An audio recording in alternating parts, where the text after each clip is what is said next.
시초의 시선 이어가겠습니다. 지금 이 구간 코스피도 코스닥도 1%대, 특히 코스닥 같은 경우는 HLB 쇼크로 인해서 1.6%대 하락 보이는 구간에서 금요일장 마감 직전입니다. 여러분 이 속에서 수급이 모인 종목에 있어서 과연 프로는 어떤 시선 갖고 있는지 함께 모아가 보시죠. 자, 먼저 외국인 순매수단 보이는데요. SK하이닉스 좀 담네요.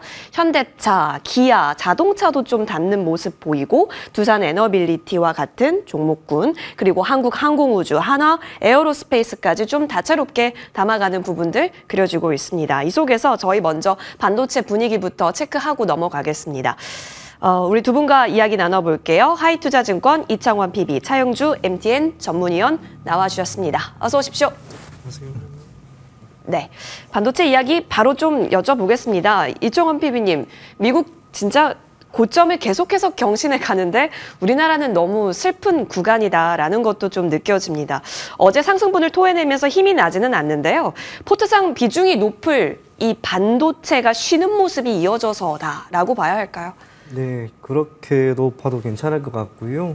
다만 주가라고 하는 것이 다른 섹터가 너무나 잘 가는 게 있으면 상대적으로 아쉬움이 있는 거죠. 오늘 같은 경우에는 뭐 식품 쪽이라든지 뭐 HLB에 문제가 조금 있다 하더라도 제약 바이오도 나름대로 괜찮습니다. 아쉬운 것은 오늘 주인공은 반도체가 되지 못했다는 것. 그것 때문에 단순하게 조금 하락하는 게 아닌가 그리 보여지고요. 개인적으로 오늘 시장보다 어제 시장을 우리가 조금은 복기를 해볼 필요가 있을 것 같습니다. 실적 발표가 마무리되는 시점에 맞추어서 4월 초순부터 계속 실적이 좋게 나오는 섹터로 강한 바람이 불었습니다.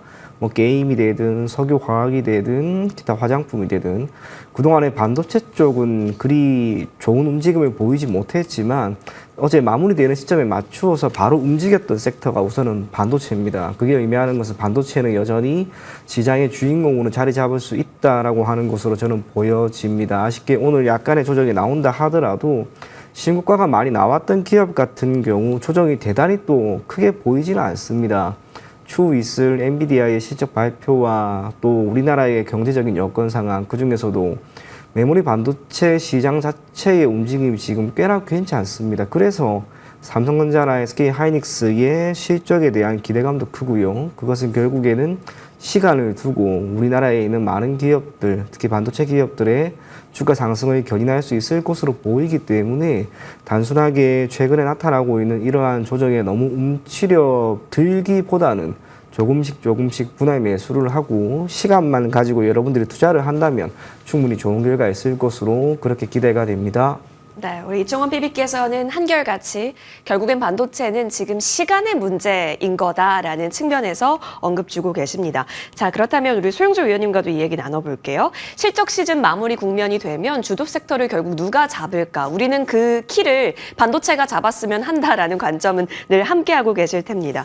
우주 최고의 주식은 엔비디아다라는 말에 동의하시는지 일단 궁금하고, 그렇다면 엔비디아의 실적이 고무적이라고 한다면 그간의 눌림을 딛고 일어날 수 있다 라고도 보시는지요? 예, 우주 최강의 주식은 엔비디아에 적극 동의합니다. 단 한 1, 2년 정도라고 말씀을 드릴 수 있겠죠. 1, 2년? 어떠한 기업이라도 어떠한 산업이라도 그 산업이 개화할 때는 핵심주들이 시장을 이끄는 것은 맞습니다. 하지만 그 이후에 들어가면 항상 직면하는 것이 공급 과잉에 직면한다는 거죠. 우리가 2차 전지와 전기차를 얘기할 때도 우리가 그 산업의 개화 초기에는 여러 가지 이제 트리거들이 있었습니다만 그 이후에 현재 지금 중국산 저가 전기차들이 전 세계를 휘어잡는 부분에 대한 우려감들이 나타나는 거 아니겠습니까? 결국 우리가 돈이 된다 하면 처음에는 돈이 되지만 나중에 분명 과잉 공급을 맞습니다. 제가 하이닉스를 말씀드려도 올 여름까지라고 말씀드렸던 이유가 바로 그것이죠. 올 여름 이후에는 수많은 HBM의 경쟁사들이 나타날 거고요. 엔비디아 같은 경우 최소한 내년, 내후년까지는 저는 우주 최고의 주식이 맞다라고 보여집니다. 하지만 그 이후에는 인공지능에 대한 투자가 거의 일단락될 가능성이 있기 때문에 영원히 엔비디아가 여기서 템버거를 간다, 하이닉스가 템버거 간다 그렇게 얘기해서는 안 되면 산업의 흐름을 좀 봐야 된다는 거죠. 자, 일단 지금 단기적으로 봤을 때는 우리가 지금 하이닉스나 삼성전자, 엔비디아 다음 주에 엔비디아 실적이 있을 텐데 자, 이렇게 한번 보시죠. 엔비디아 실적이 어떻게 나와야 주가가 움직일까요? 일단 지금 엔비디아 실적이 잘 나오면 주가가 올라갈까요? 저는 그렇게 생각하지 않습니다. 어느 정도는 반영됐다라고 보는 거죠. 반대로 엔비디아 실적이 생각보다 조금이라도 덜 나온다면 하방에 대한 압력이 굉장히 강해질 수 예. 있겠죠. 자, 이렇게 우리가 경우의 수를 생각해 봐야 됩니다. 지금 엔비디아 같은 경우 실적이 당연히 잘 나와줘야 되고요. 그것을 가지고 주가를 끌어올리기에는 쉽지 않을 수도 있다, 오히려. 그렇게 봐야 되겠고, 또 한 가지 측면에서 본다라면 지금 저는 다음 주가 일단 우리 시장에 있어서 단기 고비가 될 가능성이 있습니다. 일단 뭐 어제 같은 경우 미국 시장이 장 막판에 확 밀리면서 끝나고 전혀 맥없이 이제 끝나버렸죠. 오늘 이제 시장이 밀리기 시작하는데 우리나라 주식 시장도 지금 이제 이동평균선을 깰 가능성이 있다라는 거죠. 음봉이 크게 두 개가 바뀌기 시작했습니다. 시간이 갈수록 더 밀리기 시작했고요. 이것을 끌어당기지 못한다라면 다음 주에는 변동성 확대를 단기적으로는 대비하자. 그럴 때 그러면 뭘 담아야 되는 거 아니야? 라고 생각하실 수도 있죠. 담긴 담아야죠. 한 가지 전제 조건은 서두르실 필요가 없다. 그 다음에 담아야 될 때는 그 전에 강했던 것들이 아니라 변동성이 지금 현재 우리가 가만히 보면 강한 듯 강하지 않은 게 지금 한 3주째거든요. 그러면 이 변동성이 한번 밑으로 확 밀릴 가능성도 있습니다. 더군다나 지금 시장에서 우려하는 것은 HLB가 오늘 하한가죠. 월요일 하한가 들어가면 HLB를 신용으로 갖고 계신 분들에 대한 반대매매 물량, HLB를 못 파니까 다른 것들이 이제 반대매매 나갈 가능성도 있죠. 이런 수급에 대한 부담감들도 느끼기 시작한다라는 거죠. 어찌됐든 일단 지금은 시장이 단기 변동성이 들어갈 가능성이 있고, 그러면 여기서 담아야 될 것은 실적주밖에 없다. 결국 HBM에 관련된 하이닉스와 한미반도체 이런 쪽들은 우리가 관심 있게 보긴 해야 되지만 단기적으로는 너무 서두를 필요는 없다. 이렇게 정리해드리겠습니다. 일단 질문 드렸던 엔비디아의 실적은 일단 잘 나오는 건 당연한 선으로 받아들이는 거기 때문에 주가의 연동 글쎄다라는 부분에 있어서는 고개는 갸우뚱해 볼게요. 그리고 그동안 지수 받쳐주는 속에서 순환이 엄청 돌았는데 그 베이스가 사실 실적이었거든요. 근데 다음 주가 정말 이 전반적으로 지켜왔었던 지수의 레벨 부담에 따라서 하방 쪽까지 열어둘 수도 있다라는 부분은 저희도 한켠에 좀 세워놔야겠다라는 생각도 듭니다. 자, 그러면 반도체 얘기 조금 더 이어가서요. 오늘 이수페타시스 움직임 한번 같이 보여주셔도 좋을 것 같습니다. 사실 어제 신고가를 달성하고 오늘 소폭 쉬는데요. 계속해서 검색어 상위 종목단에 이수페타시스의 이름을 올리고 있습니다. 그래도 좀 꼬리를 달고 좀 올라온 상황이고 5만 원 선 오늘 올라섰죠. 51,300원 선까지 터치를 하긴 했지만 현재 구간은 49,250원에서 현재 호가 진행 중입니다. 자, 이정원 PB님, 이수페타시스가 지금 이렇게 거래를 줄이면서 쉬는 것이 좀 기회가 될 수 있을까 눈여겨보실 거예요. 왜냐하면 전일 신고가 그리고 오늘도 고점으로 만들었으니까요. 현재 주가 좋은 뷰 유지하시는지 궁금해요. 네, 개인적으로 크게 나쁠 건 없다 그렇게 생각을 합니다. 동사에 대한 최근 긍정적인 리포트도 현재 나온 상황이고요. 그리고 어제 마치 기다렸다는 듯이 전고점, 3월 기준 전고점을 한 번에 그냥 돌파하는 모습이 나왔습니다. 오늘 시장이 반도체를 주목하지 않고 있습니다. 그 가운데 이수페타시스에 대한 조정이 조금 나온다 하더라도 호평이 계속해서 지금 이어지고 있는 그런 상황입니다. 그리고 실적도 지금 괜찮습니다. 1분기 기준 매출에 컨센의 대략 10% 수준 상회하는 결과를 보여주었고요. 영업이익은 전년 동기 대비 14% 증가한 230억 원 수준을 기록을 하였습니다. 덕분에 올해 사상 최대 실적을 보일 것이다라고 하는 그런 전망이 나오면서 목표 주가 또한 기존 53,000원에서 6만원까지 상향되었습니다. 그 모든 것을 감안한다면 이수페타시스의 주가가 단순하게 오늘이 고점이다라고 생각을 하기보다는 조금씩 주가의 고점을 더 높여가지 않을까 그리 보여집니다. 어차피 우리가 저점이라고 하는 것은 사실 아무도 모릅니다. 오늘 대략 3% 정도 수준의 조정이라면 어제 상승을 고려했을 때 그리 큰 것도 아니다라고 보여진다는 점에서 이수페타시스를 보유하고 계신 분들은 조금은 더 장기적인 관점으로 가지고 갈 것을 권해드리겠고요. 신규로 진입을 해보려고 하시는 분들은 역시나 지금 가격대에서 일정 부분 분할 매수 관점으로 접근한다면 역시 시간이 좋은 결과를 여러분 모두에게 주지 않을까 그리 생각이 됩니다. 네, 이수페타시스는 이청원 PB님께서도 이제 점진적으로 고점을 높여갈 방향으로서 체크를 도와주셨습니다. 자, 결국에는 반도체 내에서도 움직이는 거 한번 이변을 살펴보니 실적 베이스였네요. 이수페타시스도 실적과 함께 이렇게 또 올라왔다라는 점 놓치지 말아야겠습니다. 저희 시간 좀 흘렀으니 이제 HLB 단으로 좀 넘어가서 차영주 소장님과 좀 이야기 나눠볼게요. 뉴스가 뉴스다 보니까 오늘 하락은 인정합니다. 근데 이제 리보세라닙 자체 문제가 아니라 캄렐리주맙 쪽의 문제였어가 이들이 좀 피해 나갈 수 있는 하나의 구멍이 될 수 있을지, 만약 그렇다고 한다면 화한가 자리가 과도한지에 대해서부터 먼저 논의를 나눠봐야겠습니다. 일단 지금 화한가 잔량이 놓고 본다라면 이거는 네. 뭐 2천만 주 이상 쌓여 있는 부분들이기 때문에 일단 뭐 LCLB에 대한 기대감이 컸었던 만큼 실망감도 상당히 크고요. 그다음에 LCLB가 지금 자체적으로 이걸 해결할 수 있는 기관보다는 중국 업체가 이제 들어있다라는 것이 예. 하나의 이제 변수가 된다라고 말씀드릴 수가 있겠습니다. 우리가 보통 이게 거절이 나올 때 한꺼번에 딱 처음에 우리가 무엇을 제출했을 때 거절 이렇게 나오지는 건 아니에요.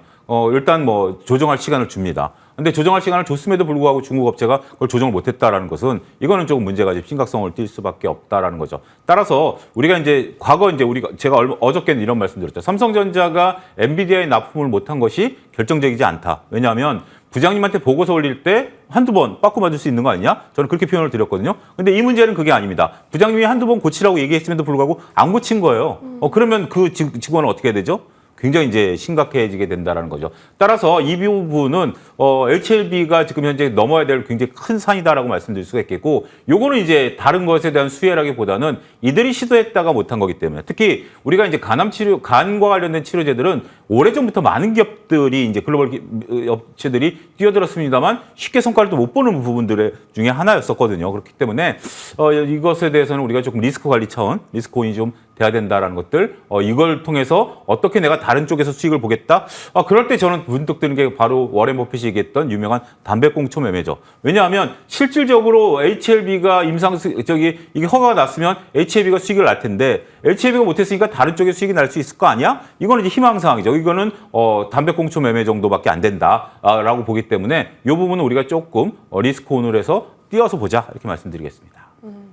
HLB 쪽은 그럼 당분간 일단 지켜보기, 관망이 최선일까요? 일단 지금 가장 중요한 것은 여러분들이 뭐 살 이유도 없고, 네. 그다음에 지금 문제는 이제 갖고 계신 분들이 물량이 예. 이제 되는 건데, 내일부터 점하로 들어가면서 이제 거래가 된다라면 한번 거기서 이제 여러분들이 그 거래를 이용해서 뭔가를 해보려고 할 텐데, 일단 2천만 주 내일은 더 많이 쌓이겠죠? 월요일 날은 그런 것들을 다 소화해내고 올라간다라면 뭐 진짜 2, 3% 뛰기 정도로 들어가는 매매들이 엄청나게 많을 거예요. 그렇기 때문에 더군다나 이것을 지금 하려는 게 5개월 정도 시간이 필요한데 이제 추가적으로 소리 내야 되는데 과연 이것을 어떤 방식을 갖고 투자를 할 수 있을까요?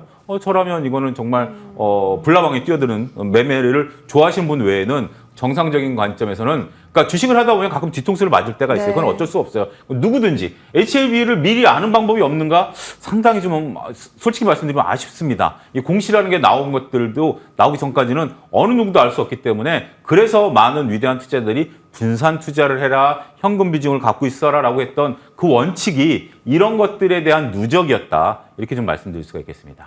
네, HLB 같은 부분에 있어서는 사실 증권업계가 다 같이 뭐 통과는 기정사실이고 이제 해외에서 마케팅만 잘하면 된다였거든요. 그래서 센티 자체가 좀 많이 무너지지 않을까 오늘 좀 고민하면서 주요 바이오주를 한번 돌려봤더니 지금 지수 분위기와는 다르죠, 여러분. 그러니까 이건 또 어떻게 파악을 해야 하냐라는 부분입니다. 박셀바이오, 알테오젠 오히려 더 좋습니다. 6%대 지금 각각 상승 이어가고 있고요. 그리고 ABL 바이오, 바이오니아, 한올 바이오파마, 프레스티지 바이오로직스 등등 쭉쭉쭉 흐름이 플러스로 나오고 있는데 지금 HLB에 쏘여 있었던 이게 앞으로 잘 가면 사야지 했던 수급이 지금 기타 다른 바이오 쪽으로 좀 넘어갔다라고 봐도 괜찮을지요, 이청훈 PB님? 네, 저는 그렇게 보고 있습니다. 그러니까 선택지가 이제 하나가 줄어든 거죠. 제약 바이오 섹터에 투자를 하고 싶은데 어떤 기업을 선정할까? HLB도 당연히 목록이 있었으나 HLB가 그 목록에서 빠진 겁니다. 그러한 가운데 다른 종목들의 움직임이 꽤나 괜찮게 나오고 있고요. 전통적으로 이야기 봤을 때 금리 인하에 대한 기대감이 있는 상황이라면 제약 바이오 섹터가 오른다라고 하는 그런 이야기도 많이 있습니다. 거기에 연초부터 알테오젠이 쏘아 올린 진짜 작은 공, 그게 K바이오에 대한 인식을 완전히 바꾸면서 제약 바이오 섹터 전반적인 훈풍이 견인한 그런 상황입니다. 비록 오늘 HLB에 악재가 있다 하더라도 다른 기업들이 주가가 공고하게 잘 버티고 있다는 것은 결국 여전히 해당 섹터에 대한 기대감은 높다라고 우리가 생각을 할 필요가 있지 않을까 그리 보여지고요. 장 초반에 전반적으로 다 안 좋았습니다. 저도 오늘 시장을 보고 있었는데 제약 바이오 섹터에 있는 많은 기업들이 말 그대로 HLB 때문에 사실상 안 좋았는데 장이 조금씩 시간이 지나는 가운데 오히려 올라가는 종목들이 더 많이 나오는 것을 보면서 언제가 될지는 모르겠으나 제약 바이오를 위한 시간은 곧 혹은 머지않아 오지 않을까 그리 보여집니다. 그래서 오늘 강하게 반등하는 기업들 여러분들이 계속해서 눈여겨보시면서 종목을 잘 선정한다면 그것 또한 투자에 좋은 결과로 이어지지 않을까 그리 보여집니다. 수급 이동 어느 정도 좀 보여진다라는 관점하에서 그렇다면 이제부터 더 크게 수혜 얻을 쪽이 사실 이벤트가 나올 아스코 쪽인지 아니면 미중 갈등 있을 CDMO 쪽인지 여러분 좀 좁혀가면서 추적해 보셔도 좋겠습니다. 자, 시간이 한정적이니까 이제 음식료로 넘어가서 사실 제가 소문을 전해 들었는데 우리 차영주 위원님께서 먹는 걸로 얘기를 참 잘 풀어내시기 때문에 오늘 같은 날은 더 궁금해집니다. 자, 사실 긴 그 주식 경험 중에 음식료품이 상한가 간 적이 있었나요? 처음 옵니다. 처음 보는 네, 거죠, 처음 맞죠? 옵니다. 네. 그럼 이런 걸 우리는 실적에 기인한 거다. 그리고 북미향 아니면 뭐 다른 해외 쪽에서의 찍히는 실적 때문인 거다. 이렇게 받아들여도 괜찮을까요? 이 상한가라는 게 굉장히 놀라운 게 그냥 여러분 흘러내리지도 않았어요. 풀리지도 않고 그냥 바로 이 자리를 위치하고 있습니다. 지금 현재 상한가 돌입하게 되면서 시총은 3조 중반대죠, 위원님? 굉장히 이제 의미가 있죠. 근데 이제 우리가 일단 뭐 제가 재료와 그 주가 위치를 좀 구분해서 말씀드리도록 하겠습니다. 일단 재료를 보면 오늘 리포트들이 세 군데가 네 군데 증권사에서 상해식품이 리포트가 나왔습니다. 다 이제 약간의 차이는 있습니다만 다 긍정적이고 상해식품이 국내에서는 조금 역성장했어요. 그렇지만 글로벌리 성장을 했다라는 것에 대해서는 방점이 찍혔다라고 좀 말씀드릴 수가 있겠습니다. 이게 우리 라면이라는 것이 제가 이제 계속 MTN에서 말씀드렸던 것이 처음에 초기에 이제 상해식품을 얘기할 때 항상 해왔던 말씀이 있습니다. 드렸던 말씀이 있습니다. 아는 맛이 무섭다. 네. 라면 끓이는 냄새 지금 이렇게 오늘같이 약간 좀 흐린 날, 약간 좀 쌀쌀한 날, 이럴 때 누군가 부엌에서 라면을 끓이고 있으면 한 입만 분명 이렇게 되는 거죠. 그쵸. 자, 이제 중국 사람과 이제 미국 사람들이 이제 그런 맛을 들이기 시작했고 우리나라도 그렇지만 요즘 젊은 청소년들이 마라탕 좋아하지 않습니까? 그래서 매운맛을 젊은이들이 좀 많이 좋아하는 것 같아요. 이제 그런 것들이 된다는 거죠. 그런 실적들을 이제 계속해서 왔는데 자, 이제부터는 주가 위치입니다. 그런 것들을 바탕으로 해서 20만 원에서 35만 원까지 왔어요. 이것도 상당히 많이 올라온 겁니다. 여기서 이제 상한가를 쳤다라는 것에 대한 의미를 한번 좀 봐야 되겠죠. 일단 뭐 원자재가 이제 떨어졌다라는 거, 그다음에 이제 뭐 판매가 잘 된다라는 거. 오늘 또 농심에 대한 리포트가 나왔습니다. 농심은 이제 원자재가 또 올랐다. 그러니까 이제 서로 원자재 관리를 어떻게 하느냐에 대한 부분들도 있어요.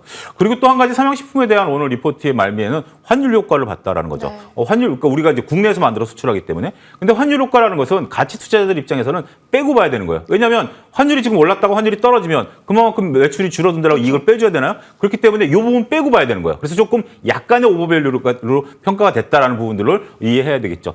자, 이제부터 저는 삼양식품이 일단은 오늘 정도 그리고 다음에 월요일 날 이제 강하게 출발하면 보유하고 계신 분들은 좀 빠져나올 것을 좀 생각하셔야 되지 않을까 싶습니다. 왜냐하면 지금 시장의 위치가 상당히 공교롭다라는 거예요. 이수페타시스 같은 경우 앞서 PB님 말씀하셨습니다만 이수페타시스가 오늘 장이 강했다라면 저렇게 10장이 나왔을까요? 뚫고 갔다라고 보는 거죠. 자, 어제 뭐가 강했죠? 한국화장품이 강했습니다. 예. 실적이 실적이 좋아서 오늘 차트를 한번 보시죠. 음봉을 어제자리까지 다시 끌어내렸습니다. 이런 것들을 보게 된다라면 삼양식품 실적은 좋은데 조금 멀리 간 것 같아요. 오늘 상한가가 멀리 갔고 이러한 움직임들이 나타난다라는 거. 지금 이제 화면에서 보이는데 한국 화장품도 보시면 깜짝 놀라셨을 거예요. 오늘 안 쳐보셨던 분들은 야 어제 저렇게 강했고 화장품주들 다 좋지 않아라고 어제 방송에서 내내 얘기했는데 오늘 다시 제자리 왔지 않습니까? 그런 것처럼 물론 삼양식품이 그렇게 된다는 얘기는 아니에요. 하지만 우리가 실적이 좋다라고 느끼는 순간 이렇게 팍 치고 가면 그 다음에는 움츠리는 모습들이 나타날 가능성이 있고 그 이후에 조금 보셔야 되지 않을까. 시장이 일단 조금 다 흔들리고 있다라는 측면 그리고 이렇게 어제 한국화장품, 그저께 이수페타시스, 어제 한국화장품, 오늘 삼양식품처럼 이렇게 스타들이 나오고 다른 것들이 못 쫓아간다라면 조금은 시장은 조심할 때다. 이렇게 역설적으로 말씀드리겠습니다.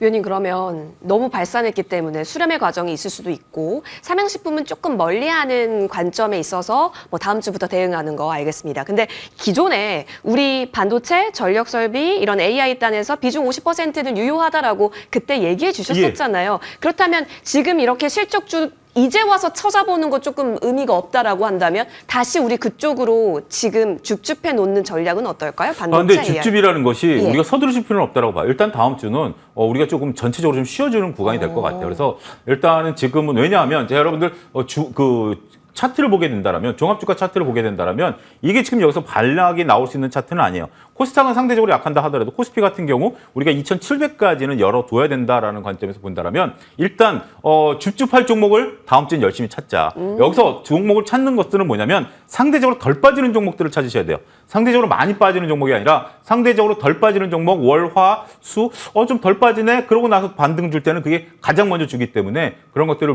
주 후반까지는 조금 관망을 좀 보자 이렇게 말씀드리겠습니다. 다음 주는 확실히 좀 관망 포지션으로 주셨네요. 뭐 5월 FOMC나 아니면 5월 20일 엔비디아 실적 등등 좀 이어질 것으로 보이는데요. 그래서 추적해 보시면 좋겠고.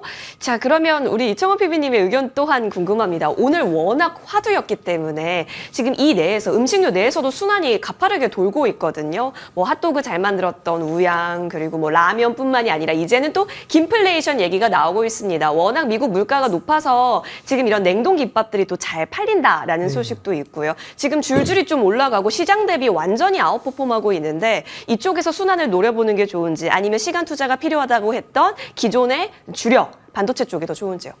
저는 지금은 우선은 조금 멀리 하자라는 게 제 개인적인 의견입니다. 이유가 앞서 이야기한 것처럼 삼양식품이 저렇게 상한가를 간 적을 본 적이 없었다라고 하는 것은 역사적으로 없던 일이 하나가 생긴 겁니다. 너무 많이 지금 오른 면이 없지 않아 있습니다. 그런데 지금 만약 쉽게 들어간다면 앞으로 좋을 것이다라고 하는 그런 전망만으로 들어간다면 주가의 조정이 나왔을 때 우리가 얻을 그런 실망 그 모든 것들이 아마 투자에 따른 손실을 조금 키울 수 있습니다. 주가라고 하는 것은 실적을 그 시점에서 그대로 다 반영하는 게 아닙니다. 조정이 조금은 나올 겁니다. 그래서 조정이 어느 정도 나오는 시점에 맞추어서 여러분들이 베팅을 하거나 매수를 할지언정 지금은 조금은 이미 못 잡고 있으신 분들은 그냥 관망을 하거나 보내줄 것을 권해드리겠습니다.